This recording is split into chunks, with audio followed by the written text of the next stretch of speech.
Со 9 гласа за и 1 против, членовите на Судскиот совет гласаа да се разреши од судиската функција екс-председателот на Кривичен Владимир Панчевски дознава Телма.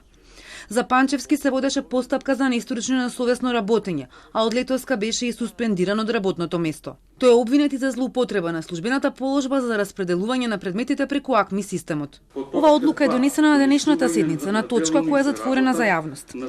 Судскиот совет денеска повторно го одложи изборот на 6 на судии за Скопска апелација, која кубори со судии. Седницата каснеше 1 час, бидејќи во кабинетот на председателот на Советот членовите држаа колегиум. Председателот на Судскиот совет Киро Здравев признава дека не можат да се договорат и да изберат судии. Тоа е точно дека состојбата во апелациониот суд е алармантна. Меѓутоа мора да се солидно искоординира работата за да може кандидатите кои што бидат предложени да бидат избрани.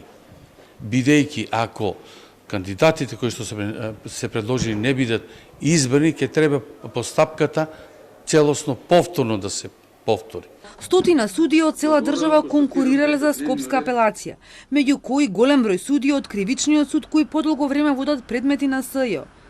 Како судиите Огнен Ставрев и Осман Шабани, од предметите Монструм, ТНТ, Талир, Титаник и други. Поради завршениот мандат на судија Поротник, кој суди заедно со нив, постои реална можност дека овие предмети ќе се вратат на почеток.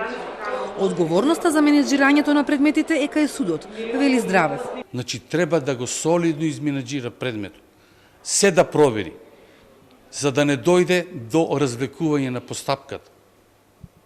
Значи, менеджирањето на предметот е во рацете на судијата кој што постапува и во рацете на председателот на судот. На денешната седница бе избрани и председатели на основните судови во Струга и Кавадарци, Ифет Бајрамовски и Лазар Нанев.